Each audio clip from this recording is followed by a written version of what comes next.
Assalamualaikum warahmatullahi wabarakatuh. Perkenalkan, nama saya Syafa Anisha Putri dari kelas 7E. Hari ini saya akan membahas tentang Perang Mu'tah. Mu'tah adalah nama sebuah negeri di Syam berjarak sekitar 80 km dari Masjid Al-Aqsa. Perang Mu'tah merupakan perang yang paling sengit dan berdarah dalam kehidupan Rasulullah. Perang ini juga merupakan perang pertama antara kaum muslim dengan Romawi. Penyebab peperangan ini bermula ketika Rasulullah mengirim utusan yang dikirim ke penguasa Basra.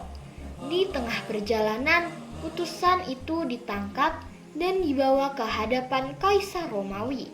Lalu kepalanya dipenggal. Selain itu, 15 orang sahabat Rasulullah juga dibunuh. Hal inilah yang membuatnya marah. Maka pada tahun ke-8 Hijriah, Rasulullah menyiapkan pasukan yang jumlahnya 3.000 untuk menyerang Basra. Sebelum berangkat, Rasulullah memberi instruksi kepada para pasukan. Pemimpin pasukan adalah Zaid bin Haritsah. Jika dia terbunuh, penggantinya adalah Ja'far bin Abi Thalib. Jika ia terbunuh, penggantinya adalah Abdullah bin Rawahah. Dan jika dia terbunuh juga, maka pasukan muslimin harus menunjuk salah satu dari mereka untuk menjadi pemimpin. Selain instruksi itu, Rasulullah juga menginstruksikan kepada mereka untuk tetap mengedepankan pesan damai dan mengajak penduduk setempat untuk mengikuti kebenaran. Jika mereka menolak, itu tidak masalah. Tapi jika mereka menolak dan bergabung bersama pasukan Basrah, berarti mereka layak untuk diperangi. Ketika kaum muslim sampai di tengah perjalanan, sampailah berita dari intelijen bahwa Heraklius telah mengumpulkan bala tentara sebanyak 2.000 pasukan. Jumlah pasukan yang sangat tidak sepadan dengan jumlah pasukan muslimin. Maka kaum muslimin bermusyawarah perihal masalah tersebut. Awalnya mereka berencana untuk meminta bantuan kepada Rasulullah.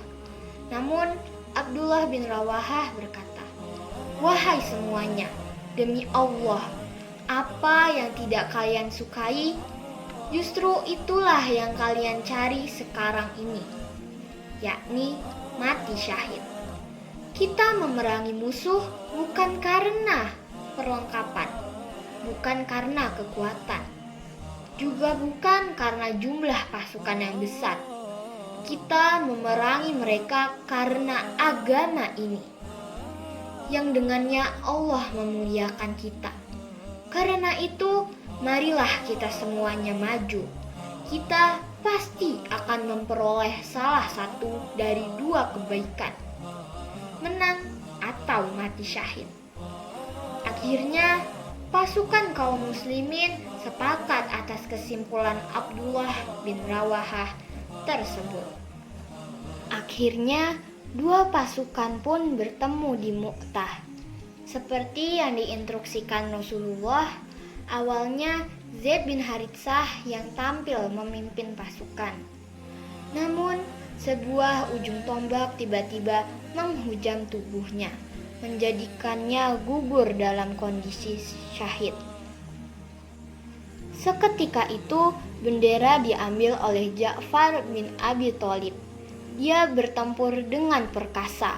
Di tengah pertempurannya, tangan kanannya terputus. Kemudian bendera itu digenggam tangan kirinya. Kemudian tangan kirinya pun terpotong.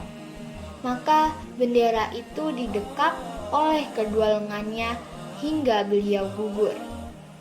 Bendera tersebut kemudian dipegang oleh Abdullah bin Rawahah.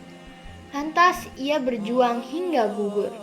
Setelah itu, pasukan muslimin sepakat untuk mengangkat Khalid bin Walid sebagai panglima perang. Kemudian Khalid membuat strategi perang sebagai berikut.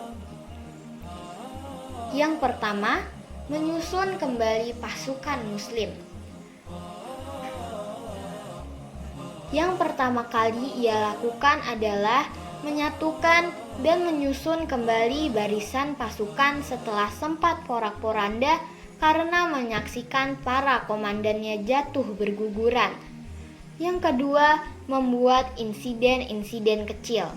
Ia sengaja membuat insiden-insiden kecil untuk mengulur-ngulur waktu sampai petang hari, karena kesepakatan ketika itu adalah pertempuran tidak boleh dilaksanakan pada malam hari. Kesempatan itulah yang digunakannya sebagai strategi. Yang ketiga adalah kamuflase pasukan. Dengan jumlah pasukan yang kalah jauh, Khalid membuat strategi memecah pasukan muslimin menjadi dua sayap. Ketika malam tiba, masing-masing sayap pasukan muslimin menempati posisi yang ditentukan. Pagi harinya, dua sayap itu menyerang musuh secara berbarengan. Serangan tiba-tiba dua arah ini ternyata membuat pasukan musuh terkejut. Mereka mengira pasukan kaum muslimin mendapat tambahan pasukan. Sebelum mereka menyadari apa yang sebenarnya terjadi, pasukan muslimin kembali menghancurkan dan memukul mundur pasukan musuh. Namun, melihat pasukan musuh mundur, Khalid menginstruksikan pasukannya untuk tidak melakukan pengejaran, namun berbalik mundur ke Madinah. Pertimbangan ini karena bila pasukan musuh menyadari strategi yang dilakukan pasukan muslim, maka pasukan musuh akan kembali menyerang mereka dengan kekuatan yang penuh. Meskipun perang ini tidak membuat kaum muslimin berhasil menuntut balas kaum Romawi atas kezoliman mereka, namun pengaruhnya sangat besar bagi kemuliaan kaum muslimin.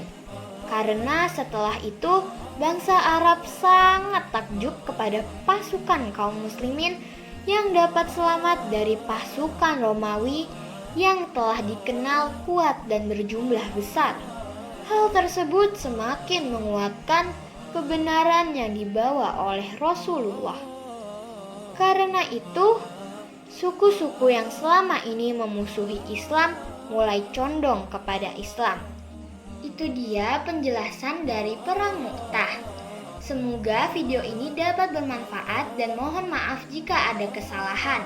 Billahi taufik wal hidayah. Wassalamualaikum warahmatullahi wabarakatuh.